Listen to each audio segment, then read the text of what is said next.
വെച്ചാൽ ഞാൻ ആദ്യം അതിനെ വെറ്റ് ചെയ്ത സമയത്ത് ഹാംസ്റ്റർ കോമ്പാറ്റ് എല്ലാവരും പറഞ്ഞ് ടാപ്പ് ചെയ്യുന്ന പൈസ കിട്ടുന്ന രീതി ചെയ്യുന്ന ആ ടൈമിൽ വെറ്റ് ചെയ്തപ്പോൾ അതിന് വൈറ്റ് പേപ്പർ ഉണ്ടായിരുന്നില്ല. ഒരു ക്രിപ്റ്റോ പ്രൊജക്റ്റിനെ നമുക്ക് മനസ്സിലാക്കാൻ ഏറ്റവും ഈസി ആയിട്ടുള്ള വഴിയാണ് വൈറ്റ് പേപ്പർ എന്ന് പറയുന്നത്.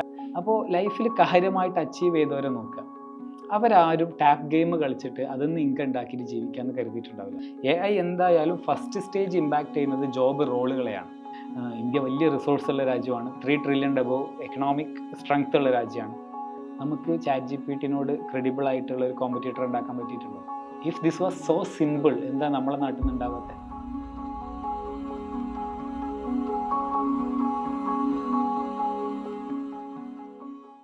ദ ക്യൂവിനൊപ്പം ഉമർ അബ്ദുസലാം.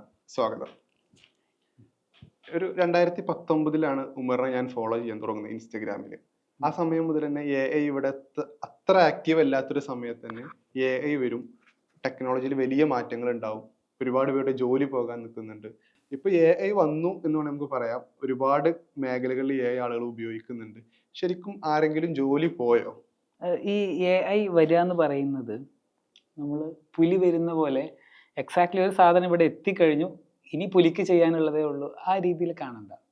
AI വന്നു എന്ന് പറയുമ്പോൾ AI-ന്റെ ആദ്യ ഘട്ടങ്ങൾ എത്തിത്തുടങ്ങി, നമുക്ക് അങ്ങനെ പറയാം. പ്രൈമറി സ്റ്റേജിലെ AI ഇപ്പോഴല്ല, കുറേ കാലമായിട്ട് AI ഇവിടെ ഉണ്ട്, പല രൂപത്തിലുണ്ട്. ഇപ്പോൾ നിങ്ങൾക്ക് ഒരു ഈസിലി റിലേറ്റബിൾ ആയിട്ട് പറയാം, നമ്മൾ എന്തുകൊണ്ടാണ് സോഷ്യൽ മീഡിയ സ്ഥിരമായിട്ട് ഉപയോഗിക്കുന്നത്? നമുക്ക് ഇഷ്ടപ്പെടുന്ന വീഡിയോകൾ നമ്മുടെ മുൻപിലേക്ക് വരുന്നു, അത് AI ആണ്. അതായത് ആ പേഴ്സണലൈസേഷൻ ഇപ്പോൾ കഴിഞ്ഞ എത്രയോ വർഷങ്ങളായിട്ട് പൊതുജനത്തിന് അറിയുന്നത് നമ്മൾ ഇതിൽ അഡിക്റ്റഡ് അല്ലേ, ആ അഡിക്ഷൻ ക്രിയേറ്റ് ചെയ്യുന്നത് AI ആണ്. നമുക്ക് നമ്മുടെ പേഴ്സണൽ ഷോപ്പായിട്ട് നമുക്ക് ആമസോൺ ഫീൽ ചെയ്യുന്നുണ്ടെങ്കിൽ അതിൽ AI ഉണ്ട്. നമ്മുടെ പ്രയർ പർച്ചേസുകളുടെ പാറ്റേൺ നോക്കിയിട്ട്, അല്ലെങ്കിൽ നമ്മളെപ്പോലെയുള്ള ഒരുപാട് ആൾക്കാർ വാങ്ങിയത് നോക്കിയിട്ട് നിങ്ങൾക്ക് ഇതും കൂടെ ഇഷ്ടപ്പെടാൻ ചാൻസ് ഉണ്ട് എന്ന് കാണിക്കുന്നില്ലേ? അതൊക്കെ AI ആണ്. അപ്പോൾ AI എന്ന് പറയുന്നത് ഒരു പുതിയ സംഭവമല്ല, കാലങ്ങളായിട്ട് വരുന്നുണ്ട്. ഇപ്പോൾ അടുത്തടുത്ത് വരുന്ന ഒരു സംഭവം എന്താണെന്ന് വെച്ചാൽ, ഇപ്പോൾ AI നമുക്ക് കോർപ്പറേറ്റുകളുടെ കയ്യിലൊക്കെ AI ഉണ്ട്. നമ്മൾ സാധാരണക്കാർക്ക് ഇത് ഉപയോഗിക്കണം എന്നുണ്ടെങ്കിൽ അതിനൊരു ഫ്രെയിം ഉണ്ടായിരുന്നില്ല. ChatGPT വന്നത് അപ്പോഴാണ് നമുക്ക് സാധാരണക്കാർ ഇത് ഉപയോഗിക്കുന്ന രീതിയിലേക്ക് എത്തുന്നത്. ആ പോയിന്റിൽ നമ്മൾ പറയുന്നു ഓക്കെ AI വന്നു, പക്ഷെ അതുപോലും ഘട്ടം ഘട്ടമായിട്ടുള്ള ഒരു വളർച്ച നേടുന്നുണ്ട്. ഇപ്പോൾ അതിന് ശക്തി പ്രാപിക്കാം, നമുക്ക് വേണമെങ്കിൽ അങ്ങനെ പറയാം. വാല്യൂ കൂടുന്നുണ്ട്. അതിനെ കൊണ്ട് ചെയ്യാൻ കഴിയുന്ന ജോലികൾ ഉണ്ടാവുമല്ലോ, അത് കൂടി വരുന്നുണ്ട്. പല മെട്രിക്സുകളിലും നമ്മൾ മനുഷ്യൻ ചെയ്യുന്ന ജോലികൾ മനുഷ്യൻ്റെ IQ ലെവലിനേക്കാളും ബെറ്റർ ക്വാളിറ്റിയിൽ ഇന്ന് ChatGPT-ക്ക് ചെയ്യാൻ പറ്റുന്നുണ്ട്. അതൊരു റിയാലിറ്റിയാണ്. എന്നാൽ എല്ലാ ടാസ്കുകളിലും വന്നിട്ടുണ്ടോ എന്ന് വെച്ച് കഴിഞ്ഞാൽ ഇല്ല. എല്ലാ ടാസ്കുകളിലും ആ ഒരു ഹ്യൂമൻ ലെവൽ കാപ്പബിലിറ്റി അച്ചീവ് ചെയ്തിട്ടില്ല. അപ്പോൾ അങ്ങനെ ഒരു മനുഷ്യൻ്റെ വലിയൊരു ക്വാളിറ്റി, മനുഷ്യനൊരു ജനറലിസ്റ്റ് ആണ് എന്നുള്ളതാണ്. അതായത് പല സ്കില്ലുകളുണ്ട്, ഒരു സ്കില്ല് മാത്രമല്ല. നമ്മൾ ഏതെങ്കിലും ഒരു ജോലി ചെയ്യുകയാണെങ്കിൽ ആ ജോലിയിലും ഒരുപാട് ജോബ് റോളുകളുണ്ട്. അല്ലാതെ എല്ലാ ജോലിക്കും ഒറ്റ ഫംഗ്ഷൻ മാത്രമല്ല. അപ്പോൾ അത് വന്ന് AI റീപ്ലേസ് ആയെന്നല്ല. AI എന്തായാലും ഫസ്റ്റ് സ്റ്റേജ് ഇമ്പാക്ട് ചെയ്യുന്നത് ജോബ് റോളുകളെയാണ്. നിങ്ങളൊരു മീഡിയ ഹൗസ് ആണെന്നുണ്ടെങ്കിൽ സ്ക്രിപ്റ്റ് റൈറ്റിങ്ങിൽ AIക്ക് ഇമ്പാക്റ്റ് ഉണ്ടാവാം. അപ്പോൾ ലാസ്റ്റ് ഇയറിൽ ഹോളിവുഡിൽ വലിയ സ്ട്രൈക്ക് നടന്നിട്ടുണ്ടായിരുന്നു, റൈറ്റേഴ്സ് ഗിൽഡിൻ്റെ സ്ട്രൈക്ക് ഉണ്ടായിരുന്നു. ഇഷ്യൂ എന്തായിരുന്നു? ഹോളിവുഡിൽ സ്ക്രീൻ റൈറ്റിങ്ങിനോ അല്ലെങ്കിൽ മറ്റുള്ള ആവശ്യങ്ങൾക്കൊക്കെ സ്ക്രിപ്റ്റ് റൈറ്റിങ്ങിനും മറ്റുമൊക്കെ AI ഉപയോഗിക്കുകയാണെങ്കിൽ ഹൂ വിൽ ബി ദ എന്താ പറയുക കോപ്പിറൈറ്റ് ആയതാണ്, അതിൻ്റെ പ്രശ്നം ഉണ്ടാവും. ആർക്കാണ് റോയൽറ്റി കിട്ടുക, ഓണർഷിപ്പിൻ്റെ പ്രശ്നങ്ങൾ. വലിയ മീഡിയ ഹൗസസിൻ്റെ അടുത്ത് എല്ലാവരുടെയും സ്ക്രിപ്റ്റും കണ്ടന്റും എല്ലാ കാര്യങ്ങളും ഉണ്ട്. ഓക്കെ, അപ്പോൾ അവരതിൻ്റെ അടുത്ത കോപ്പി ഇറക്കുകയാണെന്നുണ്ടെങ്കിൽ ഇവർക്ക് ഇതിൻ്റെ എന്തെങ്കിലും റൈറ്റ്സ് കിട്ടുമോ? കാരണം അത് AI മതി. ഇത് കൊടുത്തിട്ട് ഇനി ഇതിൻ്റെ അടുത്ത എപ്പിസോഡ് എഴുതാൻ പറഞ്ഞാൽ എഴുതും. അപ്പോൾ ഇവിടെ ഇമ്പാക്റ്റ് കുറേയൊക്കെ ആൾക്കാർക്ക്. ഇപ്പോൾ നമ്മൾ എന്താ ചിന്തിക്കുക വെച്ചാൽ, ഇപ്പോൾ ഞാൻ ഇതെല്ലാം കേട്ടു, ഇപ്പോൾ ഉമർ കുറേ വീഡിയോയിൽ അങ്ങനെ പറഞ്ഞു, ഇനി പുറത്തിറങ്ങി നോക്കുന്ന സമയത്ത് ഇതൊന്നും ഇവിടെ കണ്ടില്ലല്ലോ, ആ ചങ്ങായി എന്തോ ഭ്രാന്ത് പറഞ്ഞാന്നുള്ളൊരു ഫീൽ. കമന്റിൽ വരുന്ന പ്രധാനപ്പെട്ട കാര്യം തന്നെയാണല്ലോ റീസൺ. കമന്റിൽ വരുന്നവരെ നോക്കണ്ട, അതിന്റെ വലിയ രസം എന്താണെന്നറിയോ? കമന്റ് ചെയ്യാതെ തന്നെ നമുക്കൊരു കൈൻഡ് ഓഫ് ജോബ്ലെസ്നെസ് വേണം. അതായത് ഇപ്പൊ പല ആൾക്കാർ, ഞാൻ ഈ നെഗറ്റീവ് കമന്റ് അടിക്കുന്ന പോലെ എനിക്ക് ഫീൽ ചെയ്യൽ എന്താ വെച്ചാൽ, അവർക്ക് പലതിനോട് ഫ്രസ്ട്രേഷൻ ഉണ്ടാവും. പലയിടത്തും അവർക്ക് പ്രതികരിക്കാൻ ഗ്യാപ്പ് ഉണ്ടാവില്ല. അപ്പൊ അവർക്ക് കിട്ടുന്ന ഒരു സ്പേസിൽ അവര് അങ്ങ് തെറി വിളിച്ചു പോകുന്ന, പറഞ്ഞു പോയിക്കോട്ടെ എന്ന് കരുതിയാൽ മതി. അല്ലാതെ നമ്മളത് നമ്മളോടാന്ന് കരുതണ്ട, അവരോട് തന്നെ പറയുന്നതായിരിക്കും ചില കാര്യത്തിലൊക്കെ ഉള്ള ഒരു ഫ്രസ്ട്രേഷൻ തീർക്കുന്ന. കാരണം ടോപ്പിക്കുമായിട്ട് ബന്ധമില്ലാത്ത കമന്റുകൾ വരും. ഇപ്പോൾ AI അതൊന്നും സംഭവിക്കില്ല. കാരണം എന്താ, ഞാനും എൻ്റെ ഫ്രണ്ടും ഇതിനെക്കുറിച്ച് ചർച്ച നടത്തിയപ്പോൾ എനിക്ക് മനസ്സിലായത് ഇതിവിടെ ബാധിക്കാൻ പോണില്ല. ഫ്രണ്ടിന്റെ യോഗ്യത എന്താ? അല്ല, ഞാനും അവനും സ്കൂളിലൊപ്പം പഠിച്ചാണ്. അല്ലാതെ അവൻ MIT-യിൽ റിസർച്ച് ചെയ്യുന്ന ആള് ഹാർവാർഡ് റിസർച്ചർ ഒന്നല്ല. ഞങ്ങളൊപ്പം കളിച്ച് വളർന്ന എന്താ ഒപ്പം ഓൻ എന്തോ ഒരു പണി എടുക്കുകയാണെന്നുള്ള ചിലപ്പോൾ പണിയേ ഉണ്ടാവില്ല. അപ്പൊ ഇങ്ങനത്തെ നമ്മൾ അങ്ങനെയാണ്. നമ്മൾ പലപ്പോഴും കാര്യങ്ങളെ അണ്ടർ എസ്റ്റിമേറ്റ് ചെയ്യാറോ ഓവർ എസ്റ്റിമേറ്റ് ചെയ്യാറോ ഒക്കെ നമ്മൾ നമ്മുടെ ചുറ്റുപാടിനോട് ഇന്ററാക്ട് ചെയ്തിട്ട് അവരിൽ നിന്ന് കിട്ടുന്ന ഫീഡ്ബാക്ക് അനുസരിച്ചിട്ടാണ്. അതൊരു സെൻസ് ഓഫ് ഹാപ്പിനെസ് നൽകുന്നുണ്ടാവും, കംഫർട്ട് നൽകുന്നുണ്ടാവും. പക്ഷേ നെസസറിലി അതാവണം എന്നില്ല. ശരി, ഇപ്പോൾ ലോകത്ത് ഈ മേഖലയിൽ നടക്കുന്ന പല ഇന്നോവേഷൻസും നമ്മൾ അറിയാത്തത് കൊണ്ട് വി അസ്യൂം ദാറ്റ് ഇതൊന്നും നമ്മളെ ബാധിക്കുന്നില്ല. അപ്പോൾ ഇപ്പോൾ നമ്മൾ ഹ്യൂമൻ ബീയിങ്സ് ആണല്ലോ, നമുക്ക് അങ്ങനെ കുറേ പ്രയോറിറ്റികളൊന്നും ഒരേ സമയം കീപ്പ് ചെയ്യാൻ പറ്റില്ല. അപ്പോൾ നമ്മുടെ ഫോക്കസ് ഏരിയകൾ ലിമിറ്റഡ് ആണ് എന്നുണ്ടെങ്കിൽ, അതിൽ AI പെട്ടിട്ടില്ല എന്നുണ്ടെങ്കിൽ, സ്വാഭാവികമായിട്ടും നമ്മളെ സംബന്ധിച്ചിടത്തോളം AI എന്നുള്ള സംഭവം ഇല്ല. കാരണം എന്താ, അതെൻ്റെ ഫോക്കസ് ഏരിയയിലില്ല. നമുക്കറിയില്ലല്ലോ. അപ്പം നമുക്കറിയാത്തൊരു വിഷയം ഇല്ല, നമ്മൾ അതിനാണ് നമുക്ക് കൂടുതൽ ചാൻസ്. അപ്പോൾ ഇങ്ങനെ ഒരു പ്രശ്നം ഇതിനകത്തുണ്ട്. AI ഓരോ ജോലിയിലും ജോബ് റോളിലും ഉണ്ടാക്കുന്ന ഇമ്പാക്റ്റുകൾ വളരെ വ്യക്തമാണ്. AI നേടിക്കൊണ്ടിരിക്കുന്ന എബിലിറ്റി അല്ലെങ്കിൽ സ്ട്രെങ്ത്, നമുക്ക് എന്തും പറയാം, ആ കപ്പാസിറ്റി വളരെ വ്യക്തമാണ്. അപ്പോൾ ഇത് ഞാൻ പറയുന്നതാണെങ്കിലും ഇത് ഞാൻ പറയുന്നത് ആക്ച്വലി ഞാൻ ശൂന്യതയിൽ നിന്ന് ശുഷ്ടിക്കുന്നതല്ല. വേൾഡ് ബാങ്കിൻ്റെ ആണെങ്കിലും IMFൻ്റെ ആണെന്നുണ്ടെങ്കിലും വേൾഡ് എക്കണോമിക് ഫോറം, അങ്ങനെ കുറേ ഞാൻ ഫോളോ ചെയ്യുന്ന ഒരു 50-100 ആൾക്കാരുണ്ട് ഈ സെഗ്മെന്റിൽ കമന്റ് ചെയ്യുന്ന. അപ്പോൾ അവരിന്ന് ഓക്കെ, ഡെഫിനറ്റ്ലി ഞാൻ മനസ്സിലാക്കിയ കാര്യങ്ങൾ അതിനോട് ചേർത്ത് വായിക്കുന്നുണ്ടാവും. പക്ഷെ ഇവരിന്ന് ഒരു കമ്പൈൻഡ് ആയിട്ടുള്ള ഒരു വിസ്ഡമാണ് ഞാൻ പങ്കുവെക്കാൻ നോക്കുന്നത്. ലൈക്ക് ആ ഡാറ്റ പഠിച്ചിട്ടാണ് ഞാൻ ഇത് പറയുന്നത്. ഓക്കെ, ഡെഫിനറ്റ്ലി എന്റെ വാക്കുകളിലൂടെയാണ് ആൾക്കാർ കേൾക്കുന്നത്. പക്ഷെ ഇതൊരു കമ്പൈൻഡ് റിസോഴ്സിന് എസ്റ്റാബ്ലിഷ് ചെയ്യപ്പെട്ടിട്ടുണ്ട് എന്നുള്ളത് മീൻസ് ആ മേഖലയിലെ റിസർച്ചുകളും കാര്യങ്ങളൊക്കെ ഐഡന്റിഫൈ ചെയ്തിട്ട് ആൾക്കാർ പറയുന്ന. അപ്പോൾ ഇതൊന്നും ഫോളോ ചെയ്യാത്ത ഒരാളെ സംബന്ധിച്ചിടത്തോളം അയാൾക്ക് ധൈര്യമായിട്ട് പറയുന്നത് അവരെ സംബന്ധിച്ചിടത്തോളം എന്താ, മലപ്പുറത്തുള്ള ഒരു ചങ്ങായി അയാൾ പറയാൻ AI ഇങ്ങനെ ഉണ്ടാവും. മലപ്പുറത്തുള്ള ആ ചങ്ങാതിനെ നമുക്ക് എന്ത് ചെയ്യാം, അത് മെസ്സഞ്ചർ മാത്രമാണ്, മെസ്സേജ് അല്ല. നമ്മൾ പലപ്പോഴും മെസ്സഞ്ചറെ കില്ല് ചെയ്യാനാ നോക്കുക. പക്ഷേ മെസ്സേജ് റെലവെന്റ് ആണ്. മെസ്സേജ് നമ്മൾ എടുത്താലും എടുത്തിട്ടില്ലെങ്കിലും ഈ മെസ്സേജ് നമ്മളെ കൊണ്ട് പോകും. ഉമർ, ഈ കാര്യം പറയുമ്പോൾ 2022 ChatGPT വരുന്നു. നമ്മൾ 24 ഒക്ടോബറിലാണ് സംസാരിക്കുന്നത്. ഇപ്പോൾ ആളുകളുടെ റിയാക്ഷനിൽ ഉണ്ടായ മാറ്റം എത്രത്തോളം ഉണ്ട്? ആളുകള് എനിക്ക് തോന്നുന്നു ഇതിൻ്റെയോട് കൂടെ ജീവിക്കാൻ പഠിച്ചു. ഇപ്പൊ കോവിഡ് വന്നപ്പോൾ തുടക്കത്തിൽ നമ്മളെല്ലാവരും പാനിക് ആയില്ലേ, എല്ലാവരും വീടിനകത്ത് കോവിഡ് ഇപ്പൊ എങ്ങോട്ടെങ്കിലും പോയിട്ടുണ്ടോ? കോവിഡ് ഇപ്പോഴും ഉണ്ട്. ഇവിടെ ഇടയ്ക്ക് ആൾക്കാർക്ക് ഒരു 1-2 ആഴ്ച പനിക്കും, അവർ പിന്നെ നോർമൽ ലൈഫിലേക്ക് വരും. പക്ഷെ പണ്ടത്തെ പോലെ മാസ്ക് ഇട്ട് നടക്കാറില്ല. ഒരു ചെറിയ വിഭാഗം ഇപ്പോഴും അങ്ങനെ ചെയ്യുന്നവരുണ്ട്. നമ്മൾ ആ ഒരു പേടി ഉള്ളിൽ നിന്ന് ഒഴിവാക്കാൻ പറ്റിയിട്ടുണ്ട് ഒരു പരിധി വരെയൊക്കെ. അപ്പോൾ പേടി ഒഴിവാക്കുന്നത് നെസസറിലി ആ പ്രോബ്ലം അവിടെ നിന്ന് മാറിയിട്ടല്ല, ആ പേടി നമ്മൾ മീൻസ് ആ പേടി ഉണ്ടാവാനുള്ള റീസൺ മാറിയിട്ടല്ല, നമ്മുടെ ഉള്ളിൽ നിന്ന് ആ പേടി പോകുന്നതാണ്. അല്ലെങ്കിൽ ഇത് ഇത്രയൊക്കെ ഉള്ളൂ എന്നുള്ളത്. ഇത് ഇപ്പോൾ ChatGPT എന്തെങ്കിലും ഇമ്പാക്റ്റ് ഉണ്ടാക്കിയിട്ടുണ്ടോയെന്ന് വെച്ച് കഴിഞ്ഞാൽ ഡയറക്റ്റ് ആയിട്ട് കേരളത്തിൽ, കാരണം കേരളത്തിലെ ഏറ്റവും വലിയ സിറ്റി പോലും ഇപ്പോൾ നമ്മൾ കൊച്ചിയിലായിരിക്കുന്നുണ്ടെങ്കിൽ Tier 2 സിറ്റി മാത്രമാണ്. Tier 1 അതിലേക്കൊന്നും എത്തിയിട്ടില്ല. അപ്പോൾ നമ്മൾ അത്ര എത്തിയിട്ടുള്ളൂ. അപ്പോൾ കേരളത്തിൻ്റെ അകത്ത് നിന്നിട്ട് ഇത് പറഞ്ഞു കഴിഞ്ഞാൽ നോർമൽ മലയാളിക്ക് മനസ്സിലാവില്ല. പക്ഷേ മൈഗ്രേറ്റ് ചെയ്ത് ലോകത്ത് ഇപ്പോൾ സിലിക്കൺ വാലിയിൽ ജീവിക്കുന്ന ഒരുപാട് മലയാളികളുണ്ട്. എനിക്ക് ലിങ്ക്ഡിൻ വഴിയൊക്കെ മെസ്സേജ് അയക്കുന്ന മലയാളികളുണ്ട്. അവർക്ക് ഈ മെസ്സേജ് കറക്റ്റായിട്ട് കിട്ടുന്നുണ്ട്. അവർ like I know this because ഞാൻ ഈസി ആയിട്ട് റിലേറ്റ് ചെയ്യാൻ പറ്റുന്നുണ്ട്. അപ്പോൾ ആ സ്പേസിൽ വർക്ക് ചെയ്യുന്ന ആൾക്കാർ ഇത് കാണുന്നുണ്ട്.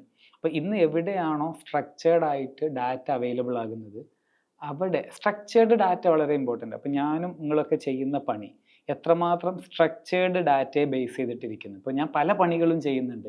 അതൊന്നും അങ്ങനെ വേറൊരാൾക്ക് സിമ്പിളായിട്ട് പറഞ്ഞു കഴിഞ്ഞാൽ ഒരു കോഴ്സ് വെച്ചിട്ട് നിങ്ങളെ ഒരു സ്കില്ല് പഠിപ്പിക്കാൻ പറ്റുമോ? AIക്ക് ചെയ്യാൻ പറ്റും. കാരണം അതിനൊരു സ്ട്രക്ചർ ഇല്ലേ.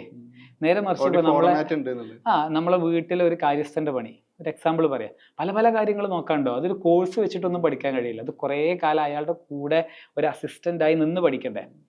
അത് AIക്ക് ടഫായിരിക്കും. കാരണം അവിടെ ഡാറ്റ സെറ്റ് ഇല്ല. ലൈക്ക് ഇയാൾ എന്തൊക്കെയാ ചെയ്യുന്നത് ഡെയിലി അയാളെ കൂടെ ജീവിക്കേണ്ടി വരും. നേരെ മറിച്ച് ഒരു കോഴ്സിൽ എന്ന് പറയുമ്പോൾ സ്ട്രക്ചേർഡ് ആയിട്ട് ഡാറ്റ അവൈലബിൾ ആണ്, ഇൻക്ലൂഡിങ് MBBS. ഇപ്പോൾ നമ്മൾ വലിയ കരിയറല്ല MBBS, CA, CMA, whatever, MBBS, engineer, anything, അതൊക്കെ AIക്ക് പഠിക്കാൻ ഈസിയാണ്. കാരണം എവിടെയൊക്കെ സ്ട്രക്ചേർഡ് ഡാറ്റ ഉണ്ടോ, ഡാറ്റയിലെ ഇതെന്താ ചെയ്യുന്ന AI വാക്കുകൾ തമ്മിലുള്ള ബന്ധം മനസ്സിലാക്കിയിട്ട് നെക്സ്റ്റ് വാക്ക് പ്രെഡിക്റ്റ് ചെയ്യാൻ കഴിയുന്ന ഒരു അൽഗോരിതാണ് ഇതിൻ്റെ ബാക്ക് എൻഡിൽ. അതിന് ലാർജ് ലാംഗ്വേജ് മോഡലുകൾ വലിയ സ്കെയിലിൽ ചെയ്യുന്നേ ഉള്ളൂ. വലിയ സ്കെയിൽ എന്ന് പറഞ്ഞു കഴിഞ്ഞാൽ നമ്മൾ ഊഹിക്കാൻ പറ്റുന്നതിൻ്റെ ഒരുപാട് മുകളിലുള്ള സ്കെയിലാണ്. അതിനെ അങ്ങനെ മനസ്സിലാക്കിയാൽ മതി. ഒരു സാധാരണക്കാരനോ അല്ലെങ്കിൽ നമുക്കൊന്നും ഉൾക്കൊള്ളാൻ കഴിയില്ല. അല്ലെങ്കിൽ ഇത്ര ആലോചിച്ചാൽ മതി, ഈ ഒരു പ്രൊഡക്റ്റ് വന്നിട്ട് ഏകദേശം 2 വർഷമായി. 2 വർഷമായി ഇന്ത്യയിൽ 150 കോടി ജനങ്ങളുണ്ട്. ഇന്ത്യ വലിയ റിസോഴ്സ് ഉള്ള രാജ്യമാണ്. 3 ട്രില്യൺ അബവ് എക്കണോമിക് സ്ട്രെങ്ത് ഉള്ള രാജ്യമാണ്. നമുക്ക് ചാറ്റ് ജി പി ടിനോട് ക്രെഡിബിൾ ആയിട്ടുള്ള ഒരു കോമ്പറ്റീറ്റർ ഉണ്ടാക്കാൻ പറ്റിയിട്ടുണ്ടോ? If this was so simple, എന്താ നമ്മളെ നാട്ടിൽ നിന്ന് ഉണ്ടാവാത്തെ? ഇതുവരെ ഇല്ല എന്നുള്ളത്. ഇതുവരെ ഉണ്ടായിട്ടില്ല. ലൈക്ക് കോമ്പറ്റീറ്റർ എന്ന് പറഞ്ഞ പ്രൊഡക്റ്റ് വരുന്നുണ്ട്, കോമ്പറ്റീറ്റർ ആവുന്നില്ല. സ്റ്റേജ് മറികടക്കുന്നില്ല എന്നുള്ളത്. ഇല്ല, ഇപ്പോഴും അതിനെ കൺട്രോൾ ചെയ്യുന്നത് ഒരു 3-4 കമ്പനികളാണ്. ലൈക്ക് ദ ടോപ്പ് കമ്പനികൾ ആരാ? ഒന്ന് ഗൂഗിളിന്റെ ജെമിനായി, ഒന്ന് ഇലോൺ മസ്കിന്റെ XAI, ഒന്ന് ആമസോണിന്റെ ആന്ത്രോപിക്. മൂന്നിന്റെയും പിന്നെ അഗൈൻ മൈക്രോസോഫ്റ്റിന്റെ OpenAI, ChatGPT. അപ്പൊ എല്ലാം കൺട്രോൾ ചെയ്യുന്നത് ബിഗ് ടെക് ആണ്. നമുക്ക് ചെയ്യാൻ പറ്റുന്നില്ല. അപ്പൊ ബിഗ് ടെക്കിന്റെ സ്കെയില് നമ്മൾ മനസ്സിലാക്കിയിട്ടുണ്ടെങ്കിൽ ഫൈൻ, അല്ലെങ്കിൽ നമ്മളെ സംബന്ധിച്ചിടത്തോളം ഇത് ഇപ്പോഴും ഒരു മിത്താണ്. ഉമറിന്റെ യൂട്യൂബ് വീഡിയോസിൽ റീസെന്റ് ആയിട്ട് കണ്ടൊരു സാധനമാണ് ഹാംസ്റ്റർ കോമ്പാറ്റിന്റെ വീഡിയോ. കാരണം എന്റെ ഫ്രണ്ട്സ് ഉൾപ്പെടെ ഒരുപാട് പേര് വലിയൊരു സമയം ഇൻവെസ്റ്റ് ചെയ്ത് ഇത് ക്ലിക്ക് ചെയ്യാൻ വേണ്ടി ഇരുന്നിരുന്നു. പൈസ ഉണ്ടാക്കാൻ പോകണം, അത് കഴിഞ്ഞ് ഫുഡ് കഴിക്കാൻ പോകണം എന്നൊക്കെ പറഞ്ഞിട്ട്. അതിന്റെ ഒരു സ്റ്റാറ്റസ് ഇപ്പൊ എന്താണെന്ന് എക്സ്പ്ലെയിൻ ചെയ്യാം. കാരണം ഇപ്പോഴും അതിന്റെ ഒരു കൃത്യമായ ഡാറ്റ ആളുകൾക്ക് എത്തിയിട്ടില്ല. ഈ ഹാംസ്റ്റർ കോമ്പാറ്റ് ഞാൻ ഒരുപാട് ഡെപ്തിൽ പഠിച്ചിട്ടില്ല. പക്ഷേ നമുക്കൊരു ചില ഏരിയകൾ നോക്കിയാൽ അതിൽ കുറേ മനസ്സിലാവുന്ന വിഷയങ്ങളുണ്ട്. ഒന്ന് എന്താണെന്ന് വെച്ചാൽ, ഞാൻ ആദ്യം അതിനെ വെറ്റ് ചെയ്ത സമയത്ത് ഹാംസ്റ്റർ കോമ്പാറ്റ് എല്ലാവരും പറഞ്ഞ് ടാപ്പ് ചെയ്യുന്ന പൈസ കിട്ടുന്ന രീതി ചെയ്യുന്ന ആ ടൈമിൽ വെറ്റ് ചെയ്തപ്പോൾ അതിന് വൈറ്റ് പേപ്പർ ഉണ്ടായിരുന്നില്ല. ഒരു ക്രിപ്റ്റോ പ്രൊജക്റ്റിനെ നമുക്ക് മനസ്സിലാക്കാൻ ഏറ്റവും ഈസി ആയിട്ടുള്ള വഴിയാണ് വൈറ്റ് പേപ്പർ എന്ന് പറയുന്നത്. അതായത് അത് എന്താണ് അതിൻ്റെ അജണ്ട, ബേസിക്കലി അത് അതിൻ്റെ പ്രോജക്റ്റാണ്, അതിനെ കൊണ്ട് എന്താണ് ചെയ്യാൻ പറ്റുക, അങ്ങനത്തെ ഒക്കെ നോക്കിയിട്ട്. അപ്പോൾ അതൊന്നും ഉണ്ടായിരുന്നില്ല. അപ്പോൾ അതില്ല എന്നുള്ളത് തന്നെ ഒരു വലിയ പ്രശ്നമാണ്. രണ്ടാമത്തേത് ഒരു ക്ലിയർ ലോജിക്കാണ്. നമുക്ക് ഈ പൈസ ഡിസ്ട്രിബ്യൂട്ട് ചെയ്യാൻ വേണ്ടിയിട്ട് ആരും ഒരു സംവിധാനം ഉണ്ടാക്കില്ലല്ലോ. അതായത് ഇപ്പോൾ അവർ യൂട്യൂബ് റവന്യൂ ഉണ്ടാക്കി, അവർ മറ്റ് സോഷ്യൽ മീഡിയ വഴി റവന്യൂ ഉണ്ടാക്കി, നമ്മൾക്കത് വീതം വെക്കാൻ വേണ്ടി അവരൊരു കമ്പനി തുടങ്ങില്ല. അത് അവർക്ക് ഉണ്ടാക്കാനായിരിക്കും. ലൈക്ക് അങ്ങനത്തെ ഒരു ഡിസ്ട്രിബ്യൂഷൻ സ്കീം ഇതുവരെ കേട്ടിട്ടില്ല, അങ്ങനെ ആരും ചെയ്യാറില്ല. പിന്നെ അവർ ചെയ്യുന്നതാണ് എയർ ഡ്രോപ്പ് വഴി കോയിൻസ് കൊടുക്കും. അതാർക്കും ചെയ്യാം. അപ്പോൾ നിങ്ങൾക്ക് ഒരു ക്രിപ്റ്റോ കോയിൻ ഉണ്ടാക്കുക എന്നുള്ളത് റോക്കറ്റ് സയൻസേ അല്ല. അത് ഉണ്ടാക്കുക, അതിന് ഇനഫ് നമ്പർ ഓഫ് അഡോപ്റ്റേഴ്സിനെ കിട്ടിയാൽ. ഇപ്പോൾ ഹാംസ്റ്റർ കോമ്പാറ്റ് ഈ പറഞ്ഞ ഒരു ഹൈപ്പ് ക്രിയേറ്റ് ചെയ്തപ്പോൾ ഒന്ന് അതിൻ്റെ ഒരു സിംപ്ലിഫൈഡ് പ്ലാറ്റ്ഫോമാണ്. എനിക്ക് അതിന് കുറേ റീസൺസ് ഉണ്ട് കേട്ടോ. അപ്പോൾ ആൾക്കാർക്ക് ഒരു ഐഡന്റിറ്റി കൊടുക്കുകയാണ്, CEO എന്നൊക്കെ പറഞ്ഞിട്ട്. അപ്പോൾ അത് ഒരു പിന്നെന്താ 3-4 ടൈപ്പ് ഓഫ് ഗെയിമിഫിക്കേഷൻ ഉണ്ട് അതിലൊരു രസകരമാക്കാനുള്ള. എന്റർടൈൻ ചെയ്യിപ്പിക്കുന്നുണ്ട്. അപ്പോൾ ആ ഒരു എലമെന്റ് ഓഫ് എന്റർടൈൻമെന്റ് ആയിരിക്കണം. ഇത് ടാപ്പ് ചെയ്യുന്നു, പിന്നെ ഡെഫിനറ്റ്ലി ഒരു യൂഫോറിയ ഉണ്ടാകും, ഒരു ഫോമോ ഉണ്ടാകും, ഫിയർ ഓഫ് മിസ്സിങ് ഔട്ട് ഉണ്ടാകും. എല്ലാവരും കളിക്കുന്നതൊക്കെ ഞാനും കളിക്കും, മിസ് ഔട്ട് ചെയ്യണ്ട, അഥവാ ബിരിയാണി കൊടുത്താലോ കിട്ടിയാലോ. അപ്പോൾ ഈ റീസൺ ഒക്കെ കാരണം പല ആൾക്കാരും അതിലേക്ക് പോയിട്ടുണ്ടായിരുന്നു. അപ്പം ഞാൻ ഇതിനെ നടക്കില്ല എന്ന് പറയാൻ കാരണം 200 മില്യൺ ആൾക്കാരുണ്ട്. 200 മില്യൺ ആൾക്കാർക്ക് ലോകത്ത് എല്ലാവരെയും പണക്കാരാക്കുന്ന ഒരു സ്കീം ഇതുവരെ കണ്ടുപിടിച്ചിട്ടില്ല എന്ന് ഞാൻ മനസ്സിലാക്കുന്നത്. ലോകത്ത് എല്ലാ കാലത്തും ഇനീക്വാലിറ്റി ഉണ്ടാവും, എല്ലാ കാലത്തും ഉള്ളവനും ഇല്ലാത്തവനും ഉണ്ടാവും. അത് ലോകത്ത് ഒരു കാലത്തും സോൾവ് ചെയ്യില്ല. ഇനി ഉള്ളവനും ഇല്ലാത്തവനും എന്നുള്ളത് എന്തിൻ്റെയൊക്കെ പേരിലാന്നുള്ള പ്രശ്നം ഉണ്ടാവും. ഉള്ളവനില്ലാത്തവൻ അറിവിൻ്റെ പേരിലുണ്ടാവുക, സമ്പത്തിൻ്റെ പേരിലുണ്ടാവുക, സുഖസൗകര്യങ്ങളുടെ പേരിലുണ്ടാവുക, കളറിൻ്റെ പേരിലുണ്ടാവുക, ലൈക്ക് ഒക്കെ അതായത് വൈവിധ്യങ്ങൾ ഉണ്ടാകും, ഇനീക്വാലിറ്റി ഉണ്ടാവും. വൈവിധ്യം ഇനീക്വാലിറ്റി ഒന്നല്ല, ബട്ട് ദെൻ എല്ലാ രീതിയിലും നമ്മൾ എന്തുണ്ടാവും, സെപ്പറേറ്റ് ചെയ്ത് പറയുന്നത്. നമുക്ക് മനുഷ്യർക്കിടയിൽ വലിയ വ്യത്യാസങ്ങൾ ഉണ്ടാവും. അപ്പോൾ ഇങ്ങനെ ഒരു സ്കീം വന്നിട്ട് എല്ലാവർക്കും പൈസ കൊടുക്കുന്ന സ്കീം ഉണ്ടാവും എന്ന് വിശ്വസിക്കുന്നതിലേ കുറേ പൊട്ടത്തരമുണ്ട്. ഇനി ഏർലി അഡോപ്റ്റേഴ്സിന് ഇപ്പം അത് ലിസ്റ്റഡായി. ലിസ്റ്റ് ചെയ്യില്ല എന്ന് ഞാൻ പറഞ്ഞിട്ടില്ല, ലിസ്റ്റ് ചെയ്താലും വലിയ റവന്യൂ ഒന്നും കിട്ടാൻ ചാൻസ് ഇല്ല. It won't be enough. അല്ലെങ്കിൽ നമ്മളെ ടൈമിന് ഇൻവെസ്റ്റ് ചെയ്ത് കഴിഞ്ഞാൽ കിട്ടുന്ന റിട്ടേൺ ഓക്കെ ആവില്ല എന്നാണ് ഞാൻ തുടക്കം മുതലേ പറയുന്നത്. അതിന്റെ സമയത്തിന്റെ വാല്യൂ ആണ് ഞാൻ അതിന്റെ ഫസ്റ്റ് വീഡിയോ ഇട്ടപ്പോൾ, like your time is more important. ആ ടൈമിനെ നിങ്ങൾക്ക് ഒരു പണി ഇല്ല എന്ന് വെക്കുക, നിങ്ങൾക്ക് ഒരു വില ഇല്ലാത്ത സാധനമായിരിക്കും നിങ്ങളുടെ ടൈം. ഒരു പണി ഇല്ലെങ്കിൽ, കാരണം നിങ്ങൾ ഇങ്ങനെ റീൽ സ്ക്രോൾ ചെയ്യാണ്. പക്ഷെ ആ ഒരു പീരീഡിൽ പോലും നിങ്ങൾ കൺസിസ്റ്റന്റ് ആയിട്ട് എന്തെങ്കിലും പുതിയ കാര്യങ്ങൾ പഠിക്കാനോ ചെയ്യാനോ ഒക്കെ ശ്രമിച്ചിട്ടുണ്ടെങ്കിൽ അത് പിന്നീട് കോമ്പൗണ്ട് ചെയ്യാൻ തുടങ്ങും. അതായത് അത് അന്ന് തന്നെ റിട്ടേൺ തരും, മറ്റന്നാൾ റിട്ടേൺ ഒന്നും തരില്ല. അതൊരു ട്രാൻസ്ഫറബിൾ സ്കില്ലായിട്ട് മാറും. നിങ്ങളിപ്പോൾ ഒരു ബുക്ക് വായിച്ചു, അത് ഇൻജെക്ട് ചെയ്യപ്പെടുന്നുള്ളതിൽ അതിന്റെ ബേസ് എപ്പോഴും നിങ്ങളുടെ ഉള്ളിലുണ്ടാവും. ഇപ്പോൾ ഒരു ബുക്ക് വായിച്ചു, ഡെഫിനറ്റ്ലി ആ ബുക്കിൽ നിന്ന് ഇൻസ്റ്റന്റ് ടേക്ക് അവേ ആയി. അതിനെ വെച്ചൊരു പരീക്ഷ നടത്തിയാലൊന്നും ചിലപ്പോൾ നിങ്ങൾക്ക് ആൻസർ ഒന്നും ചെയ്യാൻ പറ്റണമെന്നില്ല. പക്ഷെ രണ്ടാമത്തെ ബുക്ക് വായിക്കുമ്പോൾ ഇതൊരു ബാക്ക്ലോഗാണ്, ഇത് നിങ്ങൾക്കൊരു എഫക്റ്റ് തരും. ഇങ്ങനെ കുറച്ചധികം വായിക്കുമ്പോൾ അതൊരു കോമ്പൗണ്ട് ഇൻട്രസ്റ്റ് പോലെ, കൂട്ടുപലിശ പോലെ കിട്ടും. കൂട്ടുപലിശയിൽ ഏറ്റവും കൂടുതൽ ഇതൊക്കെ എന്ന് പറയാം, മീൻസ് റിസൾട്ട് ക്രിയേറ്റ് ചെയ്യുന്നത്. അപ്പോൾ അവിടെ നമ്മൾ ആരും വെറുതെ ഇരിക്കുന്നില്ല ശരിക്കും. നമുക്കൊക്കെ വേണമെന്നുണ്ടെങ്കിൽ നമ്മൾ വെറുതെ ഇരിക്കുകയാണ്, എനിക്ക് ഒരു പണിയില്ല എന്ന് തോന്നുന്ന പീരീഡിൽ പോലും, നമ്മളെ ഡാർക്കസ്റ്റ് ടൈമിൽ പോലും നമുക്ക് ഫ്യൂച്ചറിനേക്ക് കണ്ടിട്ട് കാര്യങ്ങൾ ചെയ്യാം. It's A life decision. അത് ആൾക്കാർക്ക് എങ്ങനെ വേണമെങ്കിലും കാണാം. ഞാൻ ചോദിക്കട്ടെ, നിങ്ങളിപ്പോൾ താഴെത്തട്ടിലുള്ള ആൾക്കാരുടെ ഒരു പ്രശ്നമാണ്, വളരെ എൻട്രി ലെവലിലുള്ള ആൾക്കാരുടെ ഒരു പ്രശ്നമാണ്, they trade their time for മണി.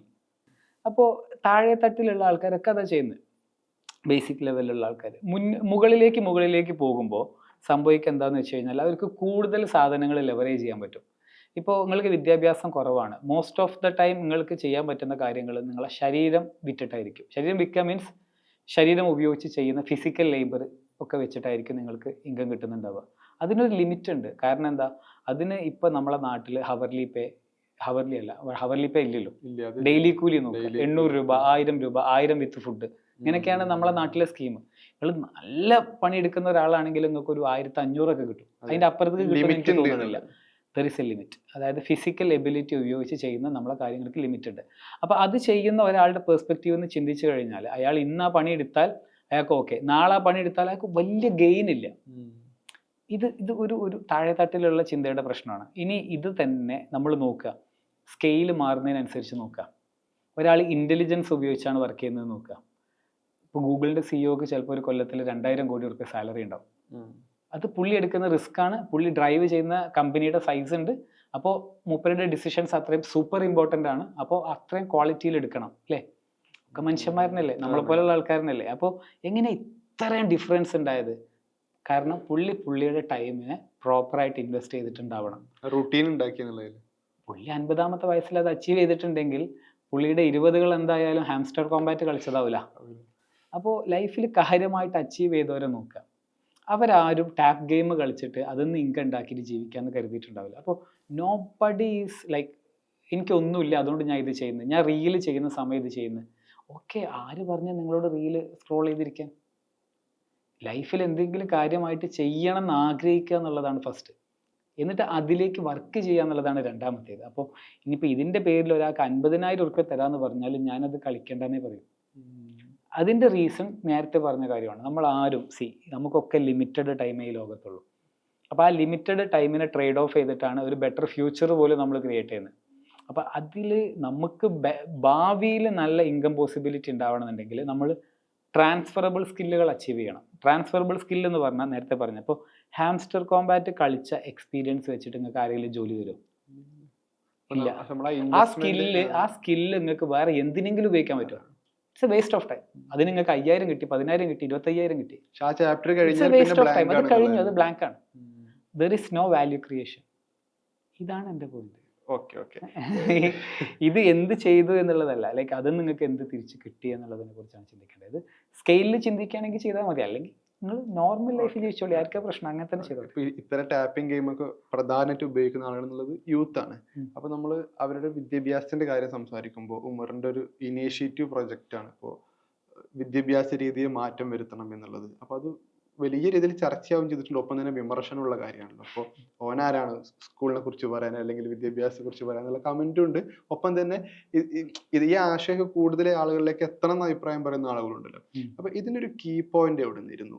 ഒരു തിരിച്ചറിവ് ഉണ്ടാവൂലെ ഈ സ്റ്റൈല് ബ്രേക്ക് ചെയ്യണം എന്നുള്ളത്? അല്ല, ഇത് ഞാൻ ചോദിക്കട്ടെ, നിങ്ങൾക്കും ആ പോയിന്റ് ഇല്ലേ? സ്കൂളിങ്ങിലൂടെ കടന്നു വന്ന സമയത്ത് some problem with the system. കടന്നു വന്നിടത്ത് മാത്രമല്ല ഇപ്പോഴും ആലോചിക്കുന്നുണ്ട് അതൊക്കെ എന്തിനായിരുന്നു എന്നുള്ളത്. ഇല്ലേ? ഇത് എല്ലാവർക്കും ഉണ്ട്. അതായത് ഈ പഠന പ്രക്രിയയിലൂടെ കടന്നു പോയ എല്ലാവർക്കും അതിനകത്ത് പ്രോബ്ലം കണ്ടെത്താൻ പറ്റുന്നുണ്ട്. സൊല്യൂഷനിലാണ് പ്രശ്നം. ലൈക്ക് എന്ത് കൈൻഡ് ഓഫ് സൊല്യൂഷൻ വേണം എന്നുള്ളത്. അതിലെല്ലാവർക്കും വിരുദ്ധാഭിപ്രായങ്ങൾ ഉണ്ടാവും. ഇപ്പോൾ ലൈക്ക് അത് വേണമെന്നില്ല, ഇത് വേണമെന്നില്ല, ഇതുണ്ടായാൽ നന്നായിരുന്നു എന്നൊക്കെ എല്ലാവർക്കും ഒപ്പീനിയൻ ഉണ്ടാവും. പക്ഷെ ഇതിൽ എൻ്റെ ഒരു വ്യൂ എന്താണെന്ന് വെച്ചാൽ, നമ്മൾ എന്തിനാണ് സ്കൂളിംഗ് എന്നുള്ളതെന്ന് തുടങ്ങാം. അതാണ് പ്രിമൈസ്. സ്കൂളിങ്ങിൻ്റെ പർപ്പസ് മാർക്കാണോ? സ്കൂളിങ്ങിൻ്റെ പർപ്പസ് ഒരിക്കലും മാർക്കല്ല. പക്ഷേ ഇന്നത്തെ സ്കൂളിങ്ങിൻ്റെ സിസ്റ്റം എക്സിസ്റ്റ് ചെയ്യുന്നത് തന്നെ 10ാം ക്ലാസ്സിൽ ഇത്ര A+, +2 ഇത്ര ഇത്, ആ സിസ്റ്റം തന്നെ അങ്ങനെയാണ്. പാരൻസ് പ്രൗഡ് ആവുന്നത് എൻ്റെ കുട്ടിക്ക് ഈ ടാർഗറ്റ് അച്ചീവ് ചെയ്യുമ്പോഴാണ്. അപ്പോൾ ശരിക്കും സ്കൂളിങ്ങിൻ്റെ ധർമ്മം എന്ന് പറയുന്നത്, ഒരു കുട്ടി ജനിച്ച് വീഴുന്ന സമയത്ത് മനുഷ്യൻ്റെ കുട്ടിയാണ്. മനുഷ്യൻ്റെ കുട്ടിക്ക് ഒരുപാട് ട്രെയിനിങ് ആവശ്യമാണ്. നമുക്ക് എന്താ പറയുക, ജനിച്ച് വീണ പിറ്റേന്ന് മുതൽക്ക് എണീറ്റ് നടക്കാനോ അല്ലെങ്കിൽ ഇര തേടാനോ ഒന്നും നമുക്കറിയില്ല. പരിശീലനം വേണം. നമ്മളൊരു സോഷ്യൽ ബീയിങ് ആണ്. ഇതല്ലാത്ത കാലത്ത് ഇത് ആവശ്യം ഉണ്ടായിരുന്നില്ല. നമ്മളൊരു സോഷ്യൽ ബീയിങ് ആയ പോയിന്റിൽ സൊസൈറ്റി എങ്ങനെയാണ് ഇന്ന് എക്സിസ്റ്റ് ചെയ്യുന്നത്, ഇവിടെ ഓരോ എക്കണോമിക് സിസ്റ്റംസ് എങ്ങനെയാണ് ഓപ്പറേറ്റ് ചെയ്യുന്നത്. ബാർട്ടർ സംവിധാനമുള്ള കാലത്ത് നമ്മൾ എക്കണോമിക്സിനെ കുറിച്ച് പഠിക്കണ്ട അല്ലേ? അല്ലെങ്കിൽ ആ കാലം അങ്ങനല്ലേ? ഒരു രീതി അവിടെ ഉണ്ട്. അപ്പോൾ കൃഷി ചെയ്യുന്ന കാലത്ത് നമ്മൾ ഒരു ഗ്രാമത്തിനപ്പുറത്തേക്ക് സഞ്ചരിക്കുന്നില്ലെങ്കിൽ നമ്മൾ ജോഗ്രഫിക്കൽ സിസ്റ്റംസിനെ കുറിച്ചോ അങ്ങനത്തെ കുറിച്ചൊന്നും പഠിക്കണ്ട. നമ്മളെ നാട്ടിൽ നമ്മളെ ഫാമിലി മാത്രമേ ഉള്ളൂ എന്നുണ്ടെങ്കിൽ നമ്മൾ പൊളിറ്റിക്കൽ സിസ്റ്റത്തെ കുറിച്ച് പഠിക്കണ്ട. അപ്പോൾ ഇന്നൊക്കെ മാറി നമ്മൾ ഇന്ന് ഒരുപാട് ആൾക്കാർ ഒരുമിച്ച് ഒരു സ്ഥലത്ത് അല്ലെങ്കിൽ ഒരു നാട്ടിൽ ഒരു ഗ്ലോബൽ സിസ്റ്റത്തിൻ്റെ ഭാഗമായിട്ട് ജീവിക്കുമ്പോൾ അതിൻ്റെ റൂൾസ്, റെഗുലേഷൻസ്, ബേസിക് ഇൻഫർമേഷൻ ഇതൊക്കെ അറിയണ്ടേ? അതാണ് സ്കൂളിങ്ങിൽ കിട്ടുന്നത്. അതായത് ആ കുട്ടീനെ ഒരു റെസ്പോൺസിബിൾ അഡൾട്ട് ആക്കാൻ പറ്റുന്ന, ആ കുട്ടിക്ക് ഭാവിയിൽ അതിൻ്റെ ലൈഫിൽ ചെയ്യേണ്ടുന്ന ഡിസിഷൻ മേക്കിങ്ങിനെ ഈസി ആക്കാൻ പറ്റുന്ന, അതായത് ഈ ഒരു ലോകത്ത് നമ്മൾ അന്നം കണ്ടെത്തണ്ടേ, അപ്പോൾ ജോലി കണ്ടെത്തണ്ടേ, കരിയർ വേണ്ടേ, മീനിങ് ഫുൾ ആയിട്ട് കോൺട്രിബ്യൂട്ട് ചെയ്യാൻ പറ്റണ്ടേ, അപ്പോൾ ഈ ലോകത്ത് നമുക്ക് മനസ്സിലാക്കാൻ പറ്റണ്ടേ. അപ്പോൾ ഇതൊക്കെയാണ് എഡ്യൂക്കേഷൻ കൊണ്ട് നമ്മൾ ഐഡിയലി എത്തേണ്ടത്. ഇനി തിരിച്ച് ചിന്തിക്കുക, ഇത് നമ്മളെ സ്കൂളിൽ നിന്ന് കിട്ടുന്നുണ്ടോ? അവിടെയാണ് ഞാൻ സ്കൂളിങ്ങിനെ കുറ്റം പറയേണ്ടത്. അതായത് ഇതൊക്കെയാണ് ഇതിൻ്റെ ഗോളുകൾ ആവേണ്ടത്. ഇനി ഇത് സ്കൂളിൽ നിന്ന് കിട്ടുന്നുണ്ടോ? അങ്ങനെ നോക്കുമ്പോൾ നമുക്ക് മനസ്സിലാവും സ്കൂളിങ്ങിൽ കുറച്ച് പോരായ്മകളുണ്ട്. എവിടെയാണ് പോരായ്മ? ഒന്ന്, സ്കൂളിംഗ് സിസ്റ്റത്തിൽ കാര്യമായ മാറ്റങ്ങളില്ല. കാര്യമായ മാറ്റങ്ങളില്ല എന്ന് പറഞ്ഞു കഴിഞ്ഞാൽ സിലബസിൻ്റെ അടുത്തേക്ക് നോക്കിയാലും നമുക്ക് മനസ്സിലാവും. ലോകത്ത് ഒരുപാട് പുതിയ കാര്യങ്ങൾ വന്നിട്ടുണ്ട്. ഒരു കുട്ടി ഇന്നത്തെ കാലത്ത് അറിഞ്ഞിരിക്കേണ്ടതായിട്ടുള്ള വിഷയങ്ങൾ, അത് ലോകക്രമം മാറുമ്പോൾ അതിനനുസരിച്ച് മാറണ്ടേ? ആ മാറ്റം സ്കൂളിൽ റിഫ്ലക്റ്റ് ആവാറില്ല. ഇപ്പോൾ ഞാൻ എല്ലാ ടീച്ചേഴ്സിനെയും പറയില്ല, പക്ഷെ അധിക ടീച്ചേഴ്സ് എന്താ ചെയ്യാറെന്ന് വെച്ച് കഴിഞ്ഞാൽ അവർ പാസ് ഔട്ടായ കാലത്ത് പഠിച്ച കാര്യങ്ങൾ പിന്നെ അവരിപ്പോൾ 6ാം ക്ലാസ്സിൽ പഠിക്കുന്ന ടീച്ചർ എന്നും 6ാം ക്ലാസ്സിലാണ്. ആ ടീച്ചർ 7ലേക്കും 8ലേക്കും മൈഗ്രേറ്റ് ചെയ്യാൻ ചാൻസ് വളരെ കുറവാണ്. പക്ഷേ ഇന്നത്തെ കുട്ടികൾക്ക് സോഷ്യൽ മീഡിയ വഴിയും മറ്റുമൊക്കെ ഒരുപാട് ഇൻഫർമേഷൻ കിട്ടുന്നുണ്ട്. അവരുടെ അടുത്ത് പല ഡാറ്റയും ഉണ്ട്. അപ്പോൾ അവർക്ക് ഭയങ്കര കോൺട്രാഡിക്ടറി ആയിട്ട് തോന്നും. ഇപ്പോൾ ടീച്ചർ പറയുന്ന കാര്യങ്ങളും അവർ കാണുന്ന കാര്യങ്ങളും. പിന്നെ ശരിക്കും ചിലപ്പോഴൊക്കെ എനിക്ക് തോന്നും സ്കൂളിങ് എന്ന് പറഞ്ഞു കഴിഞ്ഞാൽ ഇവരെ സ്ലോ ഡൗൺ ചെയ്യുന്നുണ്ട്. കാരണം കുട്ടികൾ ഭയങ്കര ഫാസ്റ്റാണ്, അവർക്ക് ഡാറ്റ കിട്ടുന്ന സ്പീഡ് വളരെ ഫാസ്റ്റാണ്. നമ്മളാണ് സ്ലോ. ഒരുപക്ഷെ എന്നെക്കാളും ഫാസ്റ്റ് ആയിരിക്കും അഫ്സൽ. ലൈക്ക് ഞാൻ കുറച്ചും കൂടെ മുതിർന്ന ജനറേഷനാണ്. അപ്പോൾ ഞാൻ ഇതിലേക്കൊക്കെ എത്തുന്ന സ്പീഡ് ലൈക്ക് എല്ലാ ദിവസവും എണീക്കുമ്പോൾ എൻ്റെ മനസ്സിലൊരു പ്ലാൻ വേണമെന്ത്, ഞാൻ പുതിയത് പഠിക്കണം എന്ന്. അത്രയും പ്ലാൻ ഉണ്ടെങ്കിലേ നടക്കുള്ളൂ. അല്ലെങ്കിൽ അത് ചെയ്യില്ല. എനിക്ക് വേണമെങ്കിൽ ആ ക്രൗഡിൻ്റെ ഭാഗമാവുക, കാര്യങ്ങളാവുക, ചെയ്യുക, എല്ലാം ചെയ്യാം. ബട്ട് ദെൻ ആ ഒരു സാധനത്തിൽ നിന്ന് നമ്മൾ ചിന്തിക്കുമ്പോൾ നമുക്ക് സ്കൂളുകളിൽ കുറേ പോരായ്മകൾ ഐഡൻറ്റിഫൈ ചെയ്യാൻ പറ്റും. അപ്പോൾ ഇതിൻ്റെ സൊല്യൂഷൻ എന്താ? അതാണ് അടുത്ത ചോദ്യം. അപ്പോൾ സൊല്യൂഷൻ, സ്കൂളിങ്ങിനെ നമ്മൾ മൊത്തത്തിൽ പുതുക്കി പണിയേണ്ടി വരും. പുതുക്കി പണിയാൻ മീൻസ് സ്കൂളിൻ്റെ ബിൽഡിംഗ് പൊളിച്ചിട്ട് പുതിയത് ചെയ്യല്ല, അല്ല, പരീക്ഷ എന്നുള്ള സംവിധാനങ്ങൾ മാറ്റേണ്ടി വരും. കുട്ടിയിൽ നിർബന്ധമായിട്ടും അറിഞ്ഞിരിക്കേണ്ടുന്ന കാര്യങ്ങൾ എന്താണെന്നുള്ളതിന് പുതിയ ഡെഫിനിഷൻ വേണ്ടി വരും. ടീച്ചർ തിയററ്റിക്കലായിട്ട് പഠിപ്പിക്കുന്നത് മാറ്റിയിട്ട് അതിനെ പ്രാക്ടിക്കലിലേക്ക് കൊണ്ടുവരേണ്ടി വരും. ഇവിടെയൊക്കെ നമുക്ക് ടെക്നോളജി ലെവറേജ് ചെയ്യാനുള്ള വലിയ പോസിബിലിറ്റികൾ ഉണ്ടാകും. നിങ്ങൾക്ക് ആലോചിച്ചാൽ ഒരു ഐഡിയ കിട്ടുന്നുണ്ട്. ഇപ്പം നമ്മളെ നാട്ടിലുള്ള ഒരു ടീച്ചർ, ആ ടീച്ചറുടെ അവൈലബിൾ ഇൻഫോർമേഷൻ വെച്ച്, ടീച്ചർക്ക് കിട്ടിയ ട്രെയിനിങ് വെച്ചിട്ട് ആ ഒരു ക്വാളിറ്റി ക്ലാസ് അല്ലേ തരുള്ളൂ. ആ ടീച്ചർക്ക് കൊടുക്കുന്ന ഒരു പേറോളിന് മാച്ച് ചെയ്യുന്ന ഔട്ട്പുട്ട് അല്ലേ പ്രതീക്ഷിക്കാൻ പാടുള്ളൂ. അതിൻ്റെ അപ്പുറത്തേക്ക് പ്രതീക്ഷിക്കാൻ പാടുണ്ടോ? ഇല്ലല്ലോ. ടീച്ചർ ഡെലിവർ ചെയ്യാനും ചാൻസ് വളരെ കുറവ്. ആരും ഇപ്പോൾ 50,000 കിട്ടിയിട്ട് 5 ലക്ഷത്തിൻ്റെ പണി എടുക്കില്ല, ചാൻസ് വളരെ കുറവാണ്. പക്ഷേ ഇപ്പോൾ അഫ്സലിനൊരു കുട്ടി ഉണ്ടായെന്ന് വയ്ക്കുക, ഇപ്പം ലൈക്ക് എനിക്കൊരു കുട്ടി ഉണ്ടായി, എൻ്റെ കുട്ടിക്ക് അത്ര മതി എന്ന് ഞാൻ തീരുമാനിക്കുമോ? കുറച്ചും കൂടി കൊടുക്കാൻ ശ്രമം നടത്തുന്നു. അതായത് എൻ്റെ കയ്യിൽ എൻ്റെ കുട്ടിനെ പഠിപ്പിക്കാൻ ഒരു 100 കോടി രൂപ ബജറ്റ് ഉണ്ട്. അഫ്സലിന് 50,000 രൂപയെ ബജറ്റുള്ളൂ. നമ്മളെ രണ്ടാളുടെയും കുട്ടി വളർന്നു വരുമ്പോൾ ആരുടെ കുട്ടിക്കായിരിക്കും മാർക്കറ്റിൽ കൂടുതൽ പവർ ഇൻ ദ സെൻസ് പണമായിട്ടേ കാണണ്ട, like all kind of power, like knowledge, അല്ലെങ്കിൽ പൊളിറ്റിക്കൽ ഇൻഫ്ലുവൻസ്, അല്ലെങ്കിൽ റിലേഷൻസ്, എനിത്തിങ് പോസിബിലിറ്റീസ് വെച്ച് നോക്കുകയാണെങ്കിൽ ആർക്കായിരിക്കും കൂടുതൽ പവർ? ഒബ്വിയസ്ലി ഈ ബിക്കോസ് ഐ ഇൻവെസ്റ്റഡ് 100 crore അല്ലേ? എന്തിന്? എൻ്റെ കുട്ടിക്ക് വ്യക്തമായിട്ട് ഈ ലോകത്തെ മനസ്സിലാക്കാൻ 100 കോടി ഇൻവെസ്റ്റ് ചെയ്തത് ഞാൻ നല്ല സ്കൂളിൽ ചേർത്തിരിക്കുക അല്ല ചെയ്തിട്ടുണ്ടാവുക. ഞാൻ ഡെഫിനറ്റ്ലി എൻ്റെ കുട്ടിക്ക് ബെറ്റർ എക്സ്പീരിയൻസ് കൊടുത്തിട്ടുണ്ടാവും. എൻ്റെ കുട്ടി പിരമിഡുകളെ കുറിച്ച് കഥയായിട്ട് പഠിക്കില്ല, പിരമിഡ് കണ്ട് പഠിക്കും. എൻ്റെ കുട്ടി ലോകത്തിലെ ബെസ്റ്റ് മെൻറ്റേഴ്സിൻ്റെ അടുത്തൊക്കെ പോയിട്ടുണ്ടാവും. ഏത് മാസം 30,000 40,000 ആണ് ഗവൺമെൻറ് സ്കൂളാണെങ്കിൽ, നമുക്ക് വേണ്ട പ്രൈവറ്റ് സ്കൂളാണെങ്കിൽ 15,000 20,000, നമ്മളെ നാട്ടിലെ സാലറി സ്കെയിലോട്ടെ ഞാൻ പറയുന്നത്. ആ ടീച്ചറുടെ അടുത്ത് നല്ല കുട്ടി ലോകവീക്ഷണം നേടുക. ആ കുട്ടി ചിലപ്പോൾ ലോകവീക്ഷണം നേടുക വലിയ വലിയ ലൈഫ് കോച്ച്മാരുടെയും മെൻറ്റർമാരുടെയും ബിസിനസ് ലീഡേഴ്സിൻ്റെ അടുത്തു നിന്നൊക്കെ ആയിരിക്കും. ആ കുട്ടിയുടെ ഒപ്റ്റിമിസ് ഏത് ലെവലായിരിക്കും? ഒരു ചുമ്മാ ഗ്രാഫ് ആലോചിച്ച് നോക്കി. നമ്മൾ ഉദ്ദേശിക്കുന്നതിന് അപ്പുറത്തായിരിക്കും. അതായത് ഞാൻ ഇത് എൻ്റെ പോയിന്റ് എത്രേ ഉള്ളൂ. ഇന്ന് ഇത്രയും ടെക്നോളജി അവൈലബിൾ ആയിട്ടുള്ള ഒരു കാലത്ത് പണ്ട് നമ്മളിപ്പോൾ സൂപ്പർ റിച്ച് ആണെന്ന് വെക്കാം, അന്ന് നമുക്ക് സ്റ്റിൽ നമ്മളൊരു നാട്ടുമ്പുറത്താണ് ജീവിക്കുന്നത് എന്നുണ്ടെങ്കിൽ നമുക്കൊരു ലിമിറ്റഡ് സ്കോപ്പ് ഓഫ് എൻ്റർടൈൻമെൻറ്റേ ഉള്ളൂ, ലിമിറ്റഡ് സ്കോപ്പ് ഓഫ് മൂവ്മെൻറ്റേ ഉള്ളൂ. അന്ന് നല്ല പൈസ ഉണ്ട് എന്ന് കരുതിയിട്ട് അന്ന് റോക്കറ്റ് ഇല്ലല്ലോ.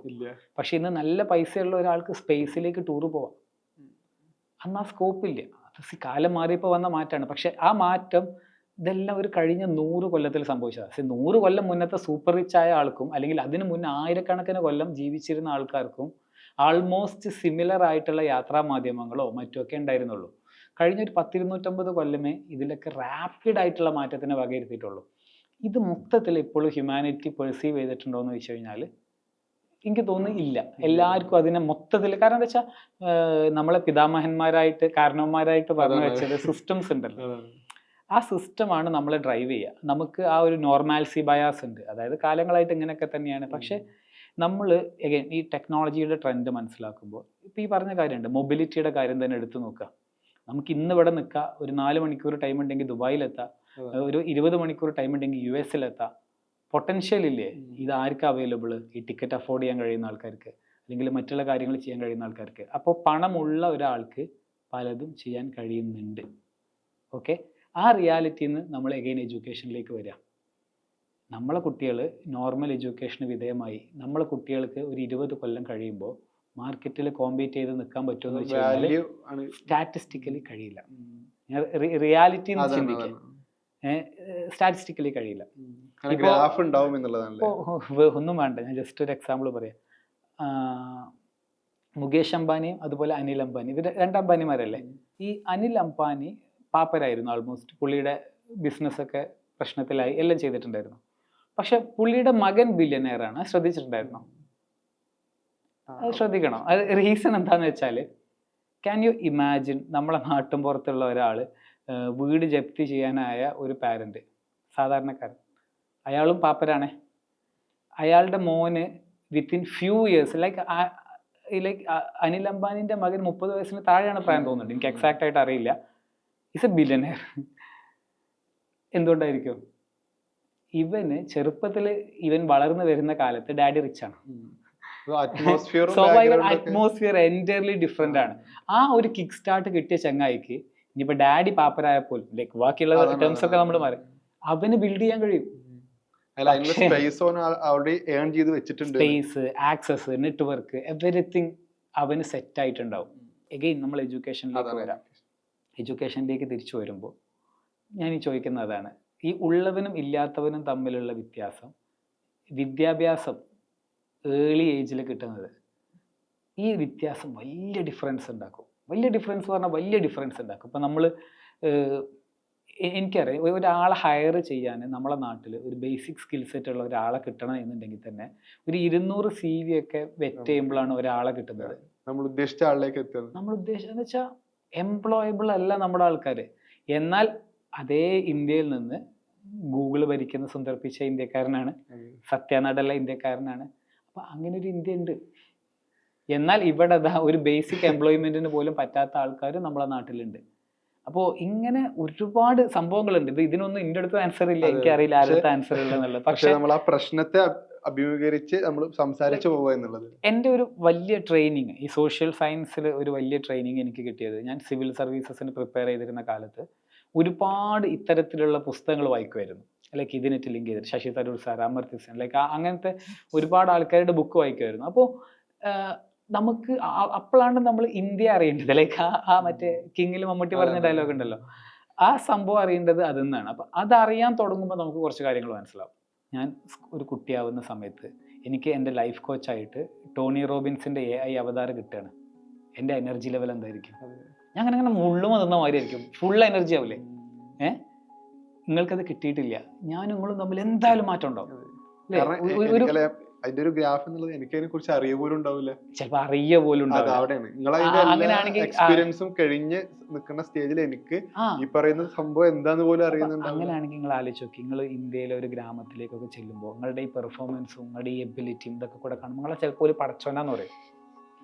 അല്ലേ? ഞാൻ പറയുന്ന അത്രയും ഗ്രാഫ് ഡിഫറൻസ് ഉണ്ടാകും. ഒരു റൈറ്റ് ഏജിൽ റൈറ്റ് മോട്ടിവേഷൻ, റൈറ്റ് സ്കിൽസ് ഒരാൾക്ക് കിട്ടിക്കഴിഞ്ഞാൽ അത് AI-ക്ക് അവൈലബിൾ ആക്കാൻ പറ്റും.